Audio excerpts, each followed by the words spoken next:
ఇక హైదరాబాద్ చంపాపేటలో hit and run case నమోదైంది. సునీల్ కుమార్ అనే యువకుడిని ఢీకొట్టి వెళ్లింది కార్. యువకుడిని ఢీకొట్టి 100 మీటర్లు ఈడ్చుకెళ్లింది కారు. యువకుడి పరిస్థితి విషమంగా ఉంది. కార్ డ్రైవర్ కోసం పోలీసులు గాలిస్తున్నారు. చంపాపేట్ హిట్ అండ్ రన్ కేసుకు సంబంధించిన మరింత సమాచారాన్ని మా ప్రతినిధి కిరణ్ అందిస్తారు. మా వాడు స్కూల్ మార్చాలి, యాక్టివిటీస్ కి సిబిఎస్ఈ, ఐసీఎస్ఈ డెప్త్ కోసం, స్టాండర్డ్స్ కోసం అయితే స్టేట్ బోర్డ్, ఇవన్నీ కలిపి ఒకే స్కూల్లో లేవా? కంగారు పడకండి. రెసిడెన్స్ స్కూల్స్ తో మంచి చదువుతో పాటు all round development, right age లో రైట్ ఫౌండేషన్ తో రెసిడెన్స్ స్కూల్స్ ఇప్పుడు హైదరాబాద్ అంతటా. సైదాబాద్ పోలీస్ స్టేషన్ పరిధిలో హిట్ అండ్ రన్ కేసు కలకలం సృష్టించింది. సైదాబాద్ పోలీస్ స్టేషన్ పరిధిలోని Champapet green colony park entrance వద్ద ఈ ఘటన చోటు చేసుకుంది.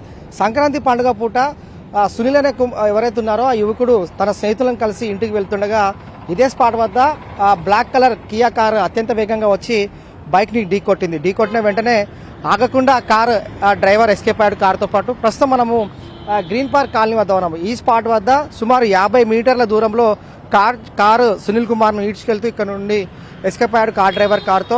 సో ప్రస్తుతానికైతే డ్యూక్ బైక్ సంబంధించిన పార్ట్స్ చెల్లా చెదరై పడిపోయి ఉన్నాయి. నిన్న సంక్రాంతి పండుగ పూట ఫ్రెండ్స్ ని కలిసి ఇంటికి వెళ్తున్న సునీల్ కుమార్ బైక్ ను వెనుక నుండి కియా కార్ అత్యంత వేగంగా వచ్చి ఢీకొట్టింది.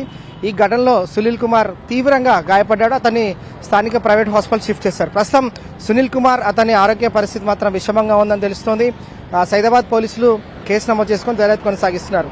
ప్రధానంగా ఈ గ్రీన్ పార్క్ కాలనీకి సంబంధించి ఇది చంపాపేట ఈ రోడ్డు, ఈ మార్గం గుండా అయితే సీసీ కెమెరాలు ఎంట్రీ అలాగే ఎగ్జిట్ సంబంధించిన సీసీ కెమెరాలు కూడా పోలీసులు పరిశీలిస్తా ఉన్నారు.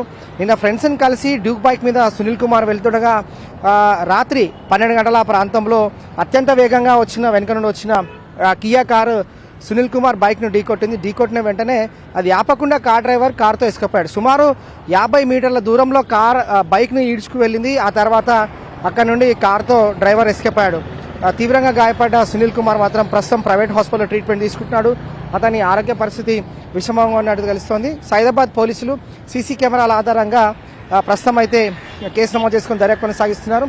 కార్ డ్రైవర్ ఎక్కడ ఉన్నారు, అలాగే కారు ఎక్కడి నుండి వచ్చింది, ఎలా ఎగ్జిట్ అయిందని కూడా పోలీసులు సీసీ కెమెరాల ఆధారంగా దర్యాప్తు కొనసాగిస్తున్నారు. కార్ డ్రైవర్ కోసం కూడా పోలీసులు గాలిస్తున్నట్టుగా తెలుస్తోంది. ఇది లేటెస్ట్ అప్డేట్. Work studio.